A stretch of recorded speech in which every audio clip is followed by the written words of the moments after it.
La breve referencia de Charles Leclerc a un problema con el acelerador de su Ferrari dio lugar a teorías conspirativas descabelladas e infundadas sobre su incidente cuando lideraba el Gran Premio de Francia. Leclerc tiró por la borda una posible victoria en Paul Ricard cuando hizo un trompo antes de estrellarse contra las barreras en la larga curva a la derecha de la Bosette.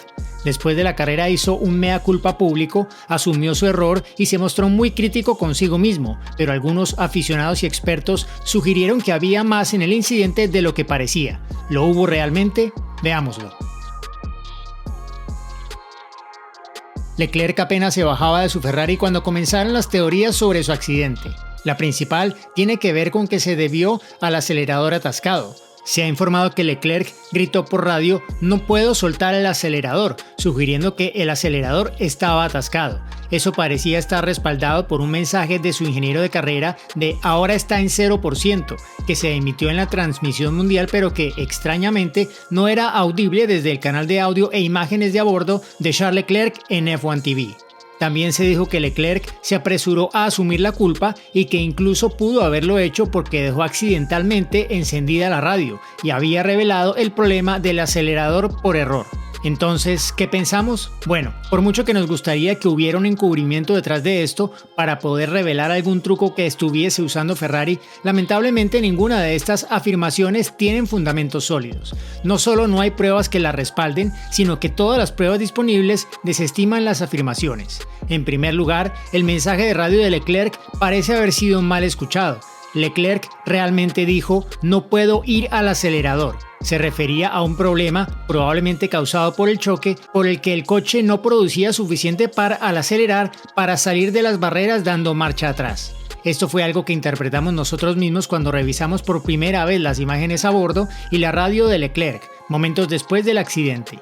Y el jefe del equipo Ferrari, Mattia Binotto, confirmó esto cuando se le preguntó sobre las acusaciones de un posible problema con el acelerador. Dejó claro que no había ningún problema de ese tipo y que la radio que escuchamos se refería solo a la estrategia necesaria para que el coche volviera a moverse en ese escenario. Una vez que el coche de Leclerc se detuvo, estuvo parado con el motor en marcha durante varios segundos. En ese momento intentaba dar marcha atrás.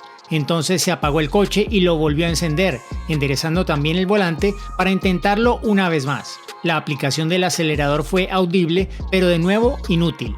Después de eso, Leclerc apagó el coche, quitó el volante y salió, lamentándose furiosamente por su error.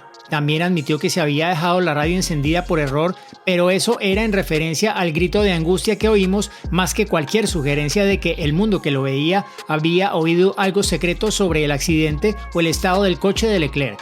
Sí, estaba enfadado, pero consigo mismo. Asumió toda la responsabilidad, incluso cuando se le pidió que explicara su inútil intento de recuperación. Como él mismo dijo sin rodeos, "tengo que dejar de poner coches en la pared y entonces funcionarán mejor".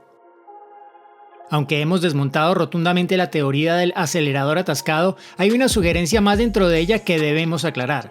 Se afirmó que se trataba de una repetición del problema del acelerador que sufrió Leclerc a finales del Gran Premio de Austria hace 2 semanas, lo que significa que Ferrari claramente no lo había solucionado correctamente.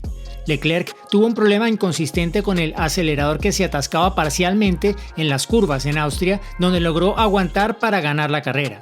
Eso fue algo a lo que Ferrari dice haber respondido con acciones para evitarlo en el futuro y ha descartado categóricamente que se hubiese repetido en Francia. Así pues, con el perdón de los conspiradores, esto es tan sencillo como parecía desde el primer momento cuando Leclerc asumió la culpa. Los mensajes de radio sobre el acelerador no eran una pistola humeante, y seamos sinceros, si Leclerc se hubiera visto obligado a chocar contra las barreras por otro acelerador atascado, su prioridad junto a gritar para sí mismo en el coche no habría sido proteger a su equipo encubriéndolo mientras recuperaba el aliento.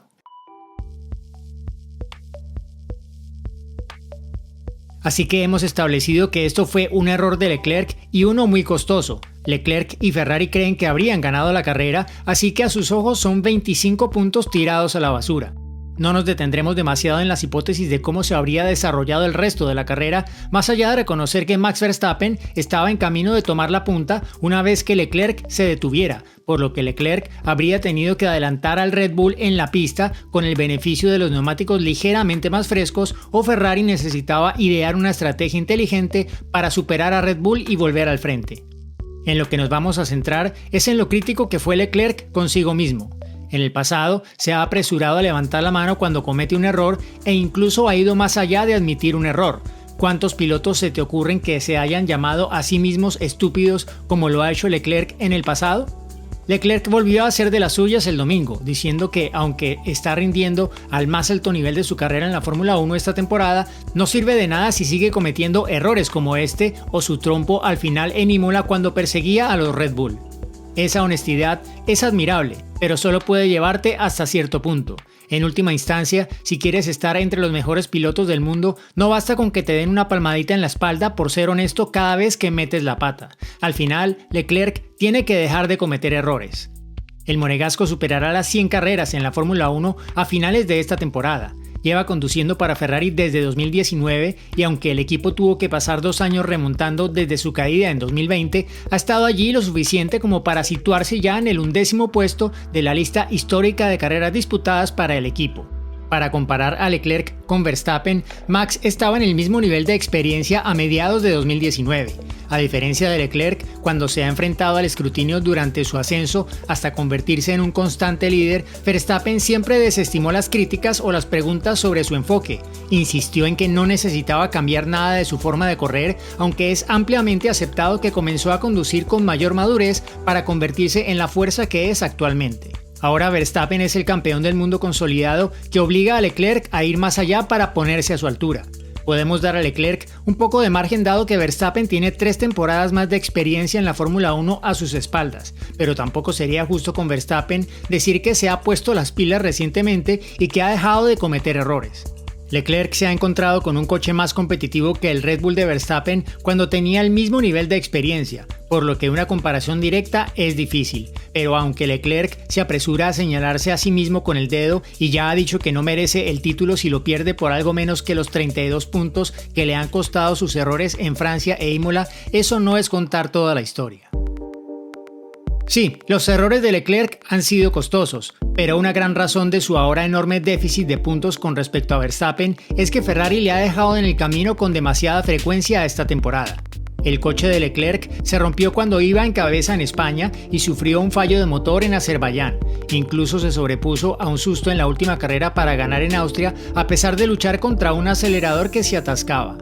El muro de boxes de Ferrari tampoco ha sido impecable, con decisiones de estrategia cuestionables que resultaron costosas en Mónaco y en Silverstone.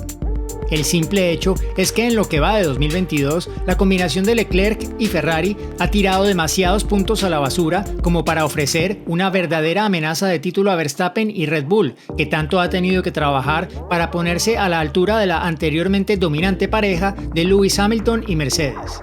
El tamaño de ese desafío significa que la combinación Verstappen-Red Bull es ahora una operación increíblemente afilada que es poco probable que deje muchos puntos sobre la mesa durante la segunda mitad de esta temporada.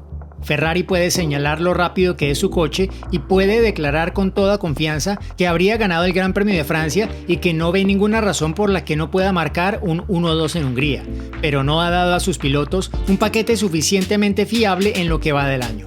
¿Podría ser esto parte de la razón del error de Leclerc en Francia? Llegó a la carrera en Paul Ricard con 38 puntos de desventaja sobre Verstappen y en ese momento solo un puñado de esos puntos perdidos fueron culpa suya. Así que estaba pilotando con la presión de tener que rendir más ahora para tener alguna oportunidad de recuperar el terreno perdido.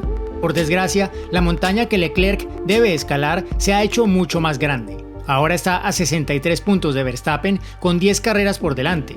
Red Bull se sobrepuso rápidamente a su fragilidad de principios de temporada que le costó puntos a Verstappen en Bahrein y Australia y ahora está dando la sensación de ser un equipo que no va a dar respiro a Ferrari para volver a la lucha por el título.